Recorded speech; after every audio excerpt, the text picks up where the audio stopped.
Professor, para mim está sem áudio, não sei se para os outros. Para mim também, tá sem áudio.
Alô, escuta.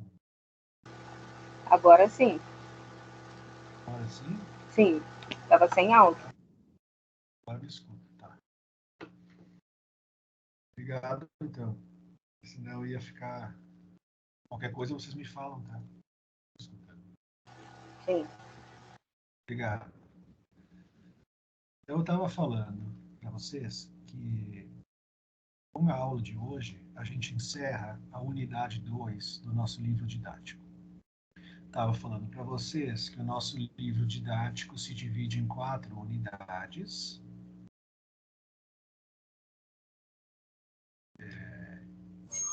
Ô, professor, não sei o que está acontecendo aí, mas está falhando muito o áudio, está bem baixinho e de vez em quando falha, viu? Tá mudado.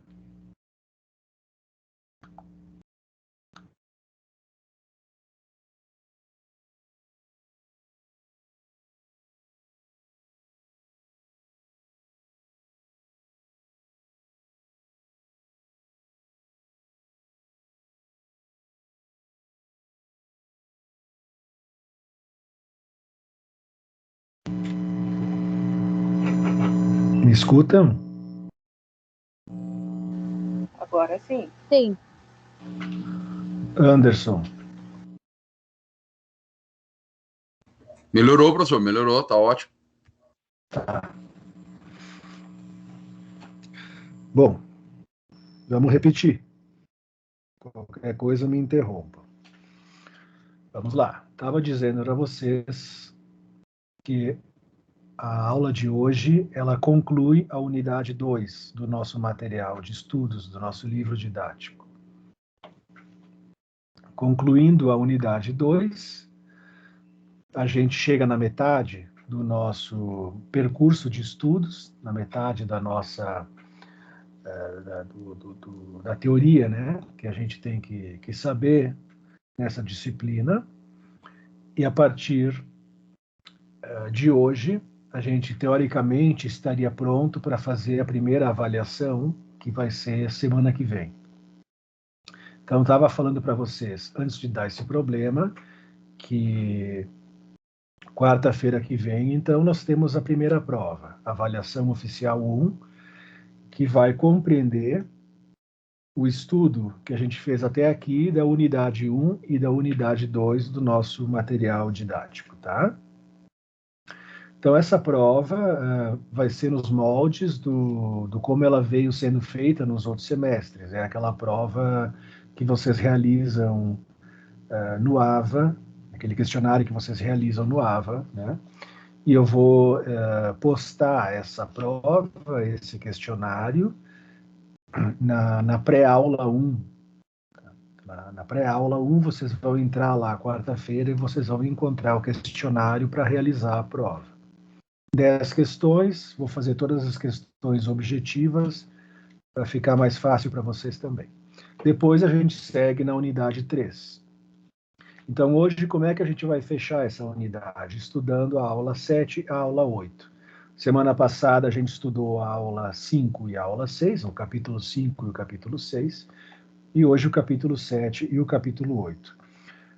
Tá dando para condensar em uma aula 2 capítulos, porque é um assunto que se repete bastante, né? Então a gente não tem por que ficar uma aula inteira só para ver um capítulo. Então a unidade 1 e a unidade 2, elas versaram especificamente sobre questões históricas, como o Anderson ponderou algumas vezes, e sobre a sociologia, que é essa ciência que nasce junto com a Idade Moderna, né? E o capítulo 7, que a gente vai ver hoje, ele vai falar um pouquinho mais sobre desigualdade social. Desigualdade social como um fato social. Então a gente entra na teoria do fato social, que é a teoria do Durkheim. Depois a gente fala um pouco da desigualdade social como um fato social. E depois a gente vai para o capítulo 8, que é mais sobre Max Weber, dominação e também desigualdade social. Quem leu o capítulo pode ir me acompanhando, e quem não leu também pode ir colocando ali as suas contribuições. Então, o que a gente vê em primeiro lugar? Né? Em primeiro lugar, a gente tem que entender o que é um fato social. Vocês lembram que o Durkheim, o Émile Durkheim, esse sociólogo francês, é o cara, né, é o teórico que elaborou as diretrizes para que a sociologia fosse percebida como uma ciência específica, né? Ele fundou as bases da sociologia enquanto ciência, descolando ela da filosofia. Então, ele vai...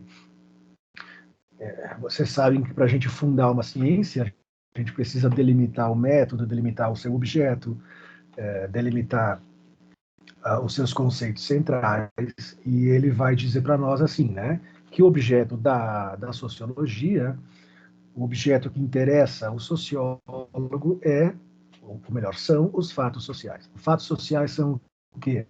Né? São esses elementos pertencentes à realidade coletiva, pertencentes ao mundo das relações humanas, que interessam e que são eleitos objeto de estudo para o sociólogo. Então, os fatos sociais são os objetos de estudo da sociologia. Quer dizer o quê? Né? Quer dizer que tudo que um grupo vive ou que um indivíduo vive, tudo que uma coletividade experimenta, age, acontece, e também no plano individual, tudo que o sujeito, o indivíduo age, acontece, experimenta, vivencia, que diz relação à coletividade, que diz, mesmo que seja uma vivência com uma pessoa isolada em casa, se aquela ação, se aquela vivência, se aquele fenômeno diz de um eco, de uma reverberação no coletivo, a gente está falando de fato social. Ele conceitua aqui para nós. Fato social é toda maneira de fazer, fixada ou não, suscetível de exercer sobre o indivíduo uma coerção exterior. Ou ainda uma maneira de fazer que é geral na extensão de uma sociedade. Então, fato social é a partícula mínima, né, colegas? A partícula mínima que compõe a sociedade e que é amarrado a isso que ele chama de consciência coletiva. Então, o fato social também pode ser pensado como elementos que compõem a totalidade do funcionamento social, da realidade social. Tá? Então, o fato social é isso, né? São esses conceitos, são essas partículas, são esses elementos que compõem a realidade coletiva. E ele vai dizer, né, que essa realidade coletiva, que esses fatos sociais se amparam naquilo que ele chama de consciência coletiva.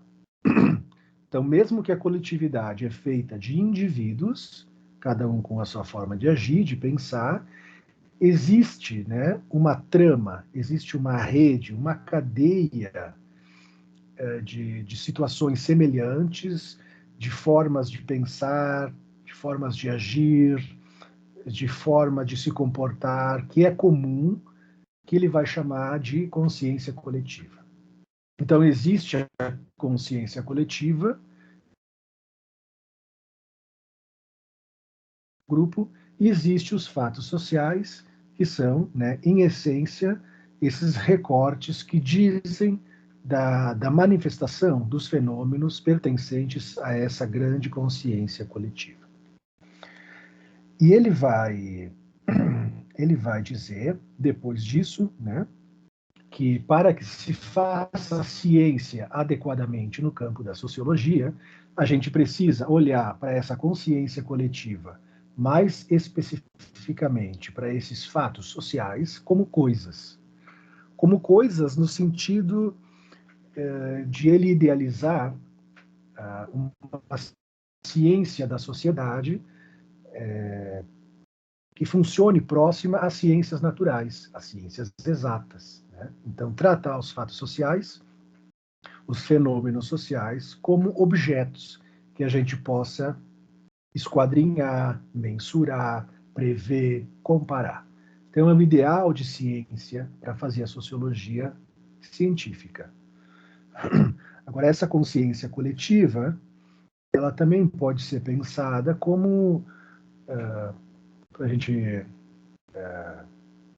aprender um pouco, trazendo para a nossa época, para a nossa era, né? A gente pode pensar que a consciência coletiva é o discurso dominante da cultura, né? Então, todos nós funcionamos em situações, em cidades, estados diferentes, mas a gente é regido por um discurso que a gente se aliena e que a gente compartilha como sendo a forma sob a qual todos nós temos que viver. Então, os fatos sociais regulam a vida social, né? Regulam no sentido de que ordenam, organizam. Eles são construídos pela soma das consciências individuais, como eu falava agora, são produtos da vida em sociedade e têm como característica a exterioridade em relação aos indivíduos. Quer dizer que tem como característica que essa estrutura discursiva, essa consciência coletiva, ou esses fatos sociais, eles vêm de cima para baixo, né? Eles vêm da macroestrutura e tocam no indivíduo em sua singularidade. O nosso material, ele vai dar um exemplo de fato social, um exemplo da coercitividade do fato social, porque, segundo Durkheim, o fato social ele tem uma força coercitiva, né, de moldar o comportamento do cidadão, das pessoas, e ele vai trazer um exemplo da sopa, né? Não sei se vocês leram o material, mas ele vai dizer assim, que quando a gente vai num restaurante tomar uma sopa, a gente poderia muito bem, quando for tomar o caldo da sopa, pegar o pratinho e virar o pratinho na boca para tomar o caldo. Mas ele vai dizer que a gente não faz isso, não porque é proibido, não porque tem uma lei que nos diga que a gente vai ser punido se fizer isso, mas sim porque isso é estipulado pelo fato social, pela cultura, de que isso não pega bem, né? De que isso foge do bom senso, de que isso foge das experiências, das expectativas compartilhadas pelo entorno, pela cultura da gente. Então é coercitivo no sentido de que a gente acaba moldando o nosso comportamento a partir do que o fato social, do que a cultura nos impõe de antemão. A gente pode pensar em outro exemplo de força coercitiva do fato social, que hoje em dia é o uso de máscaras, né? O uso de máscaras é semelhante. Eu posso sair na rua agora, né, sem máscara. Sei que ninguém vai me prender ou me multar se eu estou na rua sem máscara, mas existe uma força coercitiva nesse momento que a gente está vivendo, na cultura, que vai pesar sobre mim, né, a ação de que eu deva botar a máscara, senão vão me olhar torto, senão vão achar que eu não estou respeitando o outro, senão não vou ser aceito como membro da comunidade. Então, para a gente ter um exemplo de fato social contemporâneo, bem atual, é o uso de máscara, né? Então, o fato social é isso que, da sociedade, pesa sobre o indivíduo. Então, nem tudo, como diz o Durkheim, nem tudo que acontece na sociedade é um fato social. Para a gente entender, caracterizar o que é o fato social, a gente precisa distinguir 3 características desse acontecimento plural. A primeira característica é essa força coercitiva que ele tem sobre o indivíduo. Tá?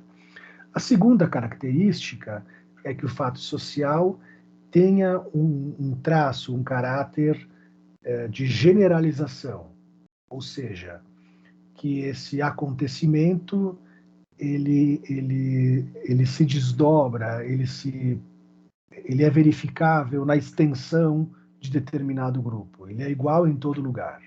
Tá? Para ser um fato social, ele tem que se generalizar, se universalizar em todo o grupo estudado.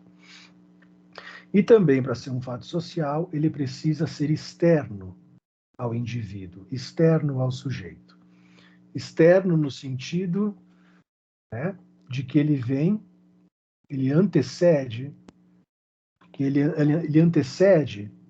a realidade existencial do indivíduo, ele antecede a realidade existencial do cidadão, e a gente não tem muito como escolher aquilo, né? Então, quando a gente nasce, ele traz aqui já um exemplo, né? Quando a gente nasce, a gente não escolhe a nossa língua, a gente não escolhe o país que a gente vive, a gente não escolhe a cultura, mas a gente se inscreve nessa realidade. Então, isso é exterioridade.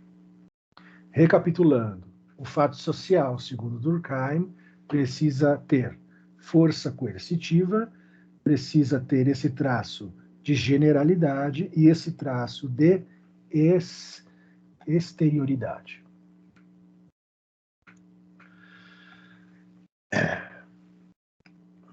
Agora vocês podem também pensar na questão do livre-arbítrio com essa teoria do Durkheim, né? Até que ponto existe o livre-arbítrio?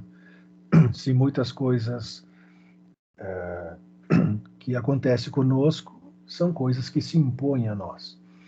Então dá para a gente viajar um pouquinho na questão do livre-arbítrio, pensando que o livre-arbítrio existe dentro das imposições dos fatos sociais, né? A gente pode escolher a partir das cartas que a vida nos deu.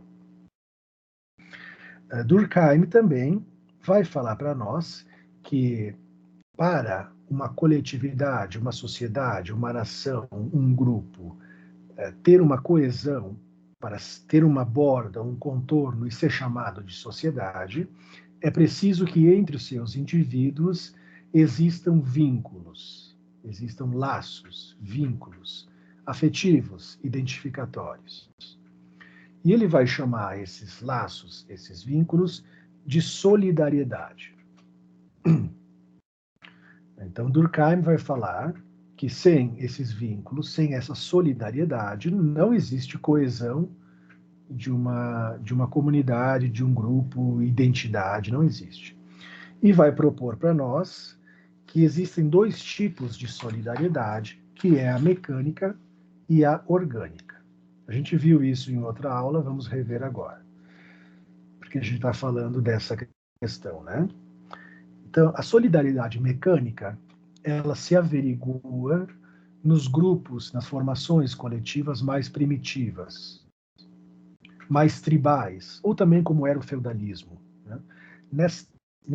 Nesses grupos em que não há muito lugar para o indivíduo, para a personalidade, para a escolha, porque nesses grupos mais primitivos, mais arcaicos, o que determina o lugar de cada um é o sobrenome, é o clã, é a família, os desígnios de Deus, né? É o lugar na classe do artesão, na classe do mago, né? Então, são essas determinações que se impõem ao sujeito e que ele não tem lugar para questionar isso. Então, nas sociedades primitivas, tribais e feudais, Era assim que funcionava. Tá? Então, esse é a solidariedade mecânica. E é claro que esse tipo de vínculo, esse tipo de solidariedade, faz com que a estrutura coletiva fique muito mais forte, muito mais coesa, já que não existe muito espaço para o questionamento a respeito de quem eu sou e o que eu quero. Então, podemos pensar assim: as sociedades com solidariedade mecânica ganham na coesão coletiva e perdem, né, na consciência individual, na abertura para um questionamento individual. E a solidariedade orgânica, ela tem a sua prevalência nos grupos, nas sociedades mais complexas, mais plurais, né, nas sociedades mais diversificadas, que são as sociedades capitalistas, os grandes centros urbanos. Então, esses tipos de vínculos, esse tipo de solidariedade, ele faz com que cada um se identifique, se coloque na cultura mais relativa à sua especialidade profissional, à sua condição econômica, a qual o seu lugar nos meios de produção. Então, é um tipo de vínculo, um tipo de solidariedade que prejudica um pouco a coesão do grupo, né? Porque cada um não se sente assim tão parte do todo, mas facilita para que cada um desses indivíduos possa ter uma consciência maior de si, possa fazer um questionamento maior do seu lugar no mundo, do seu desejo, certo? Então, as duas formas de sociedade, as duas formas de vínculos têm os seus ônus e o seu bônus. Esse tipo de sociedade com uma solidariedade orgânica, que é mais parecida com a nossa, é um tipo de sociedade que aumenta, que produz uma experiência existencial de angústia muito maior que o tipo de solidariedade mecânica, né?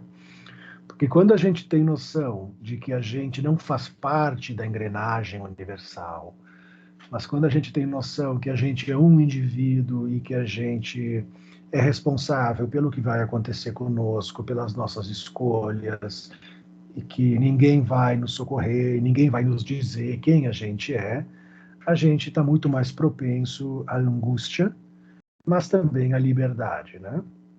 Então a gente paga o preço pela liberdade, que é o preço da angústia e do vazio, muitas vezes.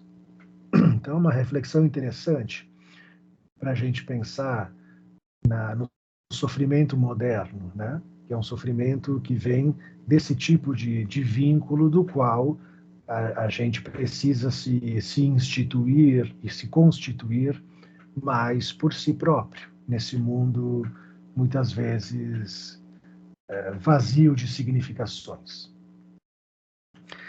Bem, passamos por isso, passamos pelos tipos de solidariedade, e agora, acompanhando o Durkheim, ele vai dizer para nós como a gente pode entender a desigualdade social como um fato social.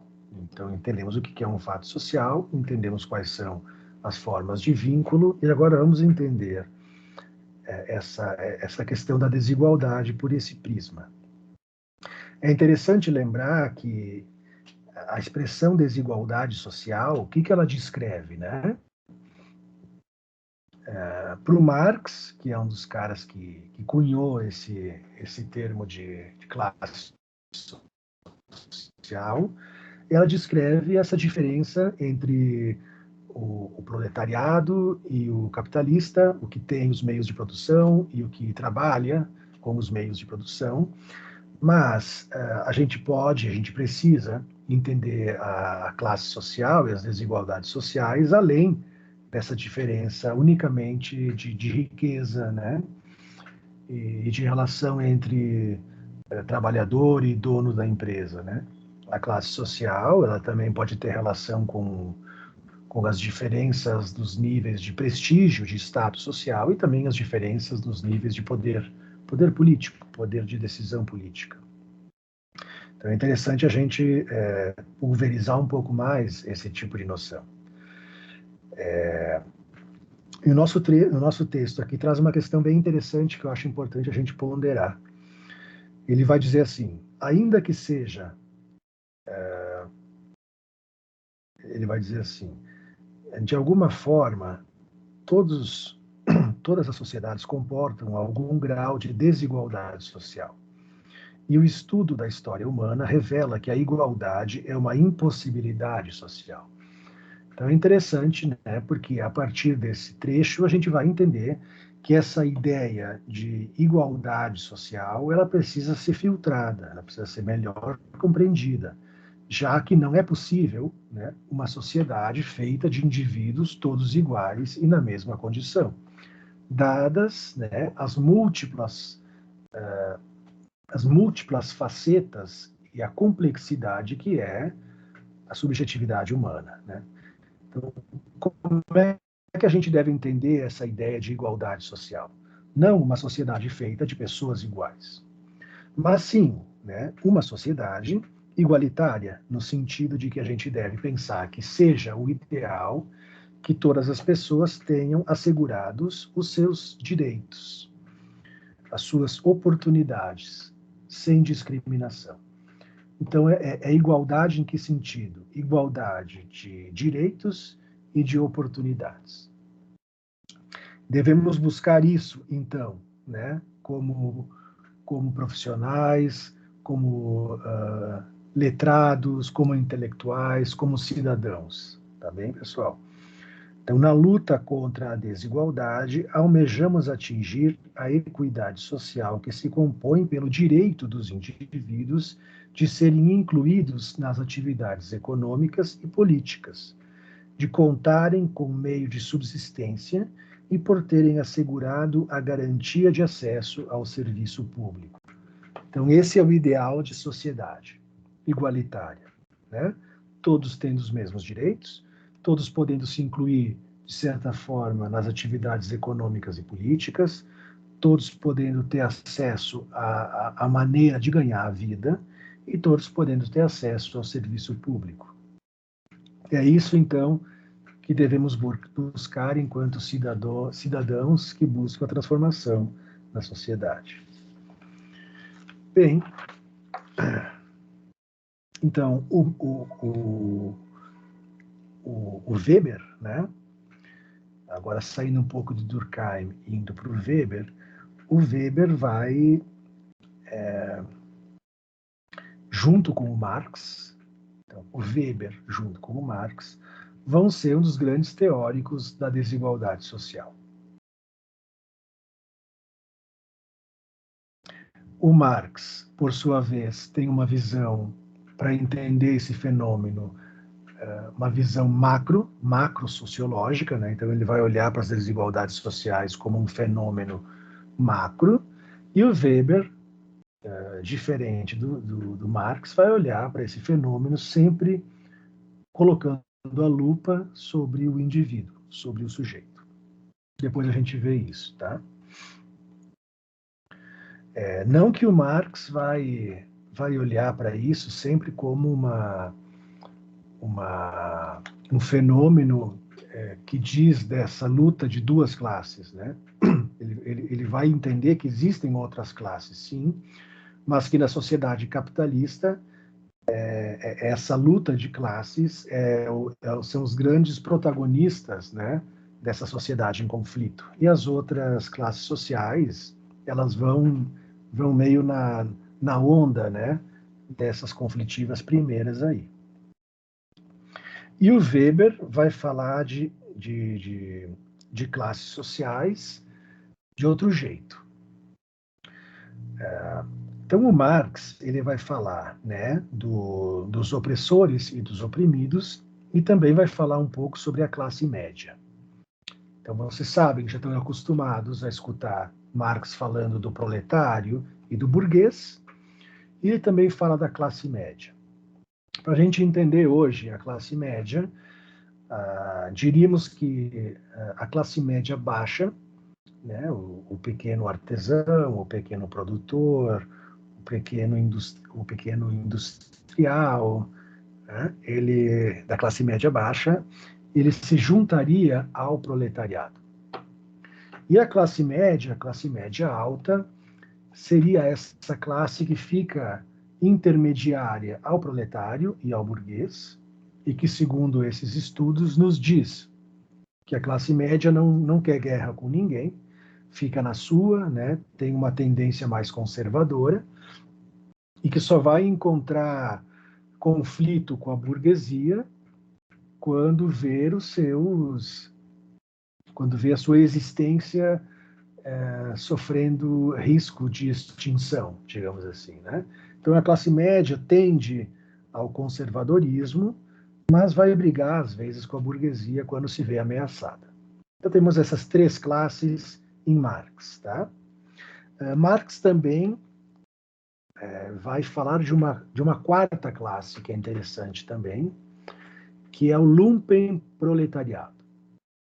Lumpenproletariado seriam esses indivíduos, esses grupos sociais marginalizados e que não têm acesso a essa economia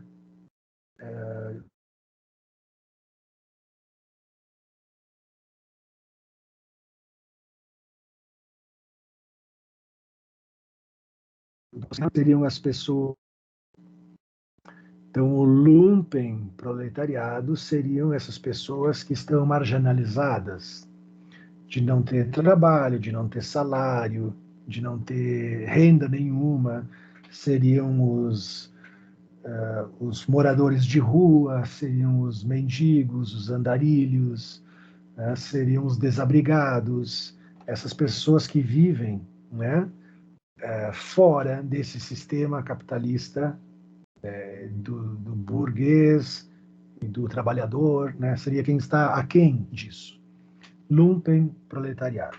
Seriam as pessoas que vivem numa condição de extrema dificuldade econômica. Tá?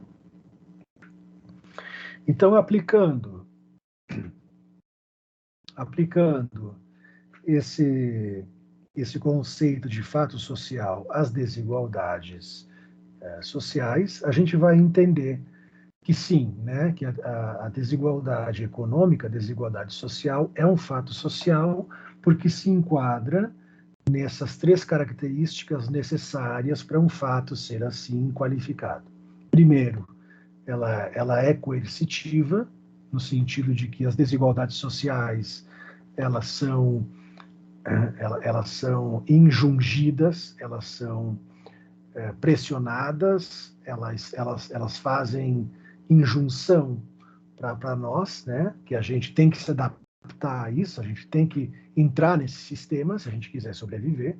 Então, o elemento coercitivo está presente, o elemento exterior, de exterioridade, também está presente, porque a gente nasce, né, num mundo capitalista e a gente é jogado nessa relação onde as desigualdades sociais já estão postas, né? E a gente precisa se conduzir o melhor possível nesse cenário.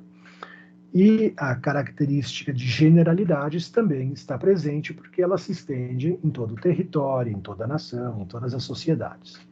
Então, ela é um fato social que deve, que pode, que precisa ser analisada como um objeto de pesquisa da sociologia.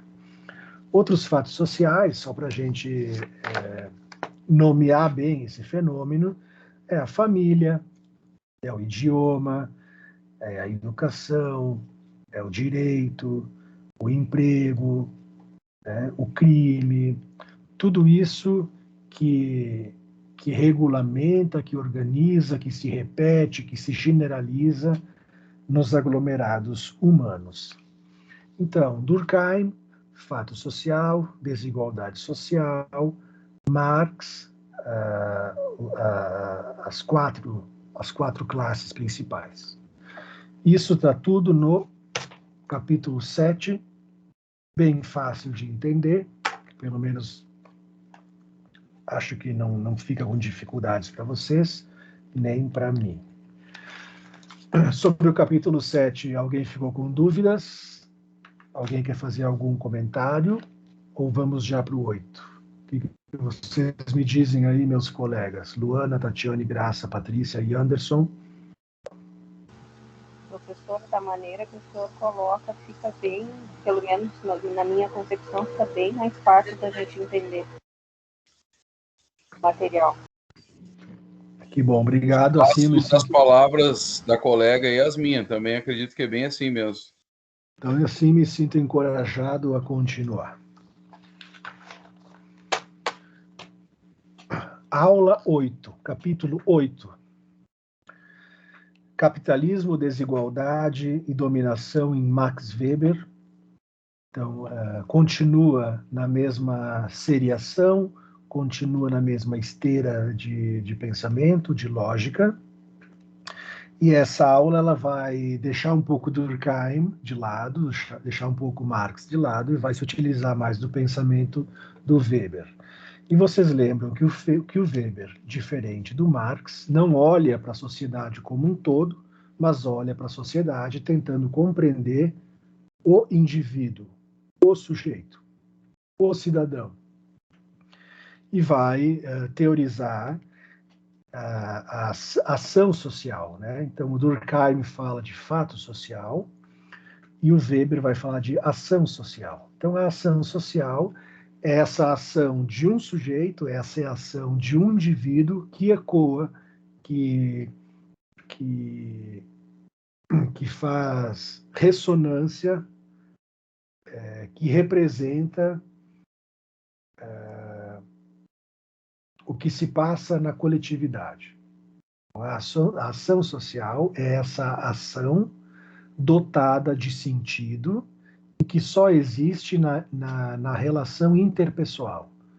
Então, uma ação social ela precisa ser uma ação em relação a um outro indivíduo e que, portanto, expressa o modo de relacionamento de determinado grupo. É isso. Então, o Weber vai querer compreender a sociedade olhando para o indivíduo e não para o macro, como faz Marx. E ele vai fazer um estudo da nossa sociedade moderna, um estudo do capitalismo, e vai dizer assim que o que caracteriza a maneira moderna, a maneira capitalista de pensar, é justamente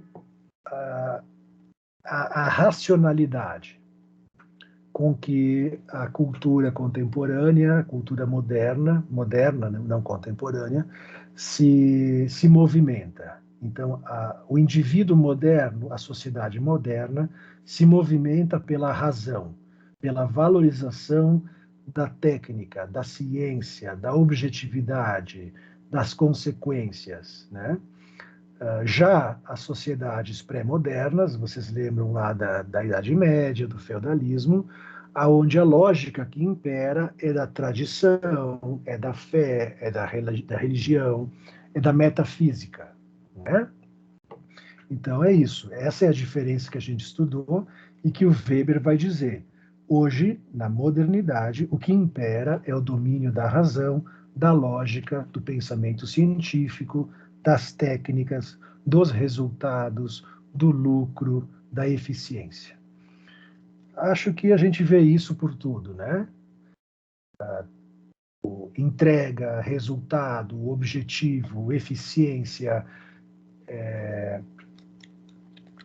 essa linguagem corporativa traz isso, né, muito presente na vida do trabalho, na vida das relações humanas, né? Do desempenho, certo, pessoal? Então, a modernidade funciona, segundo Weber, por essa lógica aí. Marcada, portanto, pela objetividade, pelo pensamento e colocando à margem, à periferia, a emoção, os valores morais e as tradições. Ele vai dizer também que hoje em dia não há mais a necessidade da gente recorrer à metafísica para dominar a realidade. né? Então, as concepções religiosas cedem lugar às concepções mais racionalizadas da vida. Bom, isso começou a mudar de novo, né? Hoje em dia, acho que existe uma mescla maior entre a metafísica e a racionalidade científica, mas aí no Iluminismo, no Renascimento, né, que é o que esses autores aqui estão estudando, houve, né, um predomínio muito maior da racionalidade. E ele vai utilizar como método de pesquisa, assim como o Durkheim utilizava o fato social como método, o Weber vai utilizar a ação social e vai utilizar também a ideia de tipo ideal. Então, tipo ideal não tem a ver com o ideal no sentido de melhor, de pior, mas tem a ver com um tipo ideativo de ação, um tipo ideativo de sociedade, um tipo ideativo de sujeito que serve como paradigma, como parâmetro para mais ou menos matematizar, diríamos assim, os elementos presentes na cultura, né? Os tipos ideais, como a gente estudou.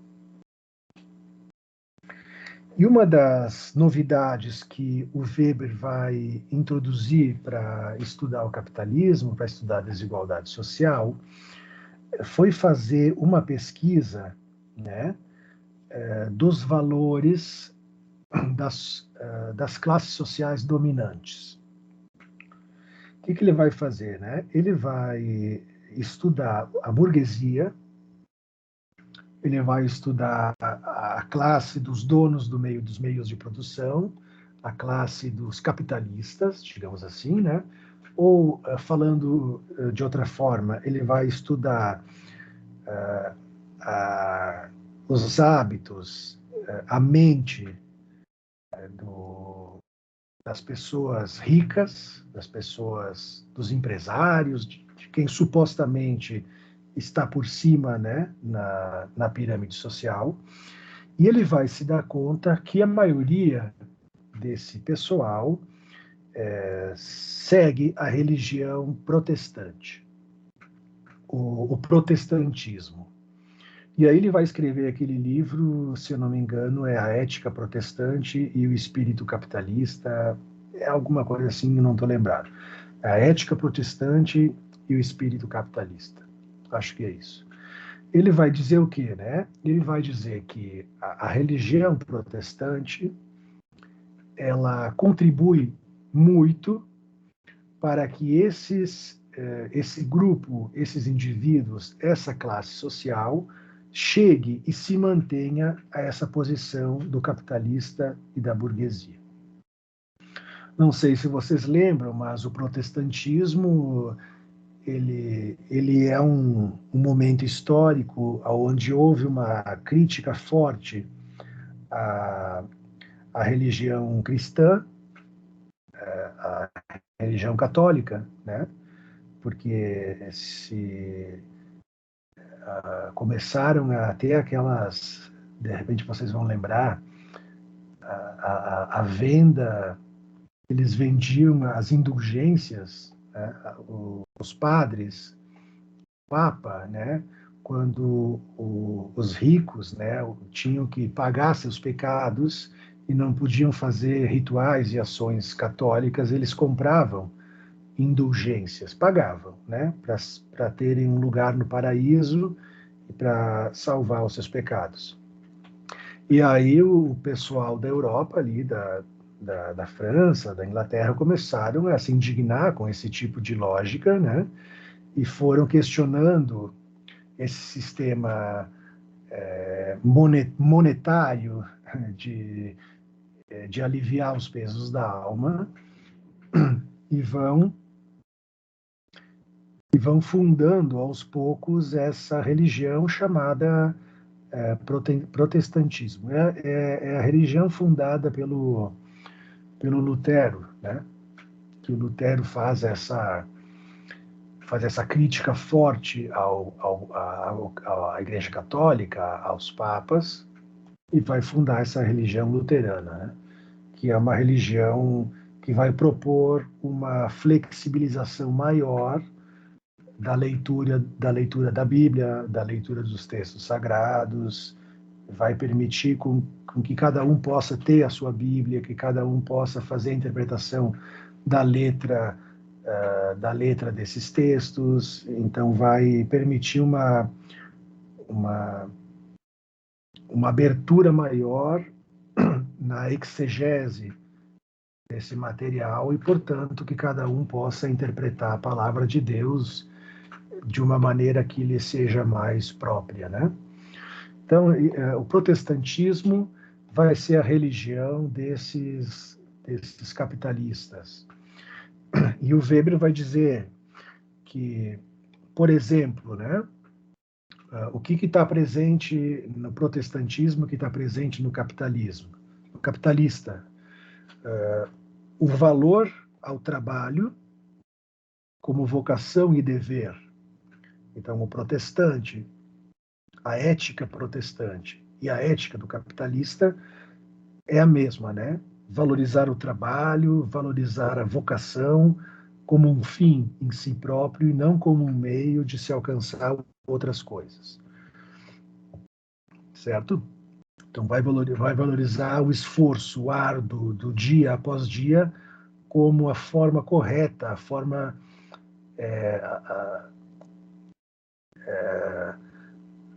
virtuosa de viver.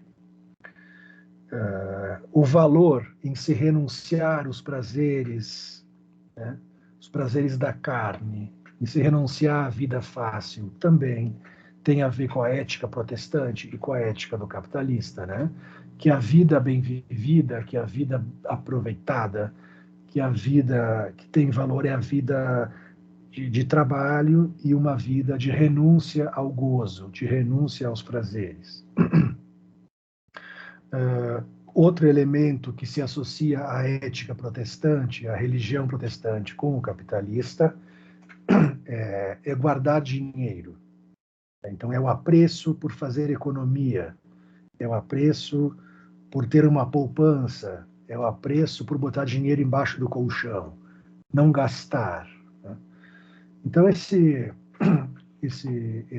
sociólogo, ele vai fazer um estudo, vai colocar isso em paralelo, mas no sentido positivo desse traçado, dessa característica. Então, o Weber, como vocês já estudaram comigo em outra aula, ele é um defensor do capitalismo, assim como Durkheim, que é antagonista ao Marx. Então, ele vai dizer assim, né, que o capitalismo, na sua forma típica, é uma organização econômica racional, apoiada no trabalho livre e direcionada para o mercado real. O capitalismo promove o uso técnico de conhecimento científico, surgimento de forma racionalizada de administração e do direito e também a separação entre residência e empresa. Então, ele é um idealizador do capitalismo. Outro passo que o Weber vai dar nos estudos desse tipo de organização diz respeito às formas de poder. As formas de poder, no sentido de estudar, de entender como se constrói essa relação de dominação, de autoridade e como ela se sustenta. Ele vai fazer um estudo sobre isso. Inicialmente, a gente precisa entender a diferença entre poder e autoridade, porque poder diz dessa relação hierárquica que tem a ver com o uso do medo, da violência, da força, e a autoridade tem a ver com um poder mais consensual, mais simbólico, tá? Então ele vai falar basicamente dessa questão da autoridade, da dominação voluntária, consensual. E ele vai dizer que existem três tipos de dominação que a gente precisa compreender para entender sociedades, para entender os grupos humanos. 3 formas de dominação. Cada uma se legitima em bases diferentes.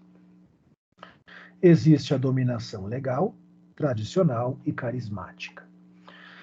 Como é que a gente deve entender a dominação legal? A dominação legal,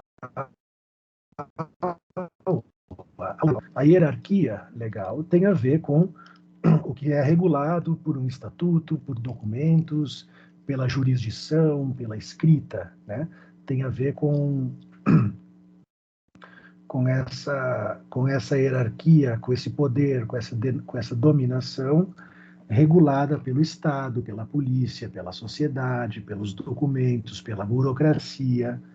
Então, essa é a dominação legal, jurídica, tá? Depois ele vai falar da dominação tradicional, que é aquela que tem a ver com o respeito e com a ordem que representam as figuras de tradição, as figuras que a cultura desde sempre impõe, né? Então, a dominação tradicional é aquele que sempre esteve aí, né? Então, é o sábio, é o professor, é o chefe, é o senhor, né?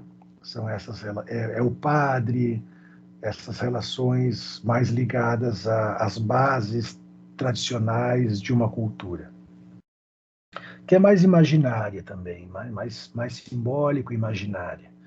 E existe a dominação carismática, que tem a ver com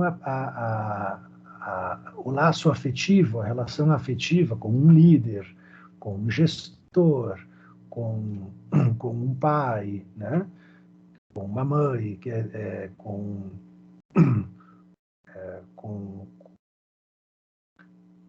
um agitador, né? Ou seja, é aquele tipo de dominação que o dominador controla por meio do valor afetivo que ele consegue produzir nos seus pares, nos seus semelhantes. Então, dominação carismática, essa que é mais relacionada à afetividade, né?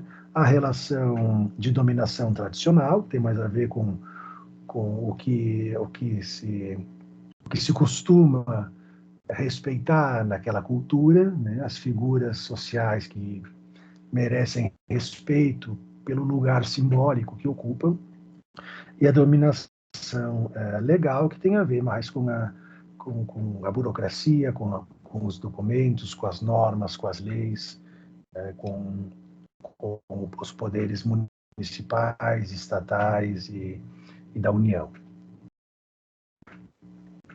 Então, vocês vão ver que o Weber, ele é um sociólogo menos radical, mais flexível na compreensão da sociedade do que o Marx.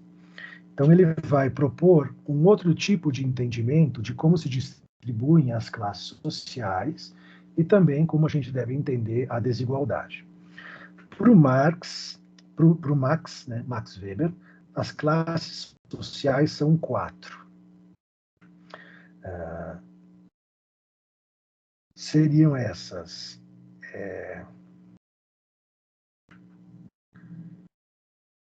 os grandes proprietários, vocês vão ver como ele é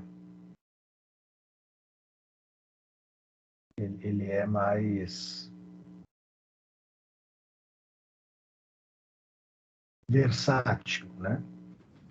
Então, as classes sociais seriam os grandes proprietários, depois os pequenos proprietários, depois os empregados sem propriedade, mas muito bem educados e muito bem pagos, e, por último, os empregados sem propriedade também, mas com baixa educação e com salários muito pequenos. Então, é assim que ele vai entender as classes sociais: o grande proprietário, o pequeno proprietário, o empregado sem propriedade, mas que recebe bem, que tem acesso aos estudos, e o empregado sem propriedade que não tem acesso aos estudos e nem a uma vida econômica mais sadia, mais robusta. E aí, como é que ele vai entender, né, da sua maneira, pela sua ótica, a desigualdade social? Ele vai entender que a desigualdade social é composta por 3 segmentos. Primeiro, né, pela questão econômica. Então, nós somos desiguais economicamente. Tem quem tem mais dinheiro, quem tem mais bens e quem tem menos. A desigualdade social também se verifica pela diferença do poder político. Então, tem aqueles que têm poder político, tem aqueles que têm poder de decisão e aqueles que não têm poder político, que não conseguem interferir em nada. E também existe a desigualdade no sentido de status social ou de prestígio, né, que não tem muito a ver com a economia, que também não pode não ter muito a ver com a política, mas tem a ver com o reconhecimento, o prestígio, o status na sociedade. Então, a desigualdade social deve ser compreendida com esses três ingredientes, né? A classe econômica, o prestígio, que tem a ver com o status, e o poder, que tem a ver com a política. Então, é muito mais complexo e é muito mais difícil entender a desigualdade social, porque os fatores que estão intrincados aí não são só fatores econômicos. Na verdade, esses fatores que eu estava falando compõem a desigualdade social, e como vocês veem, muitos desses fatores têm relação com a subjetividade, com a complexidade humana, né?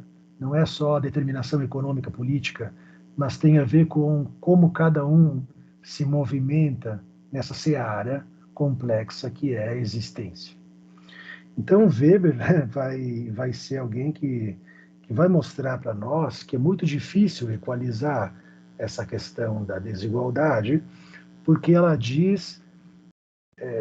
ela toca num assunto muito complexo que é os múltiplos vetores que compõem e interferem em cada um de nós, em cada sociedade.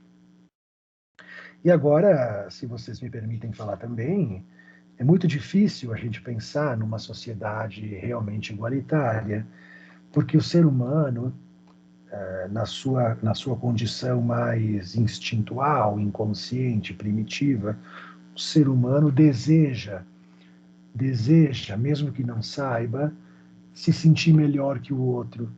O ser humano deseja, mesmo que não saiba, se apresentar como aquele que tem o que falta ao outro.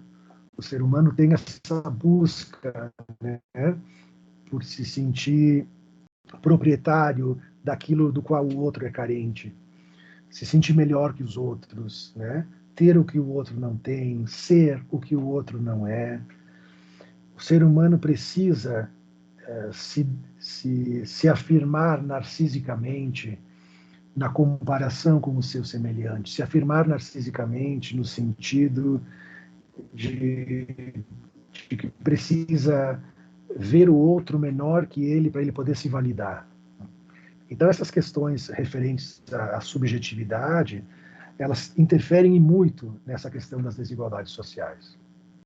Porque a nossa questão narcísica, egóica, ela nos joga nesse campo aonde um quer ser melhor que o outro, um quer aparecer mais que o outro, um quer ser mais reconhecido que o outro.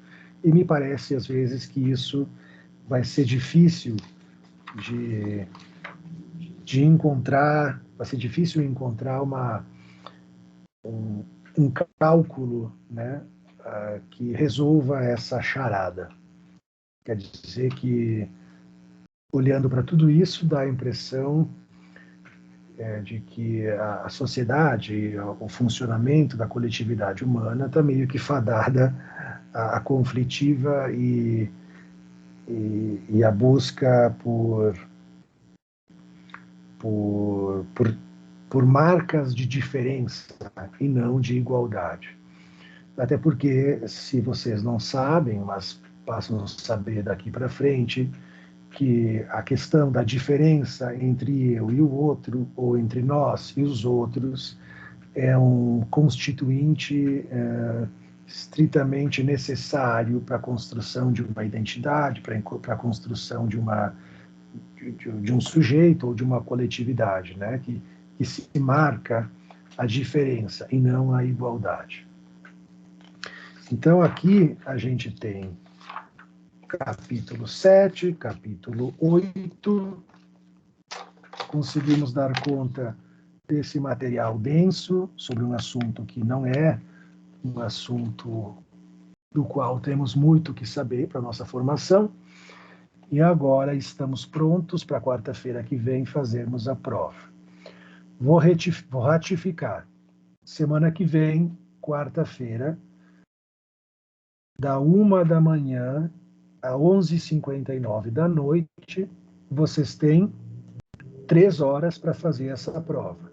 Então, em qualquer parte do dia, vocês entram lá na pré-aula 1, vai ter lá o item avaliação oficial 1, vocês clicam e a partir do momento que vocês abrem o questionário, vocês têm 3 horas para fazer o questionário, tá? Então, qualquer coisa que tiverem dúvidas, vocês podem escrever para o meu WhatsApp, eu vou estar aqui para responder vocês. Podem fazer a prova com consulta, vou fazer uma prova bem fácil para todos vocês conseguirem ir bem nessa disciplina e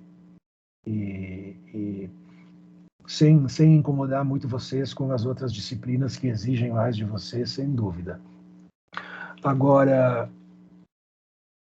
a gente vai fazer como sempre, né? A gente vai lá para o AVA para realizar o exercício, para fazer as trilhas, que vocês estão com esse material quentinho na cabeça.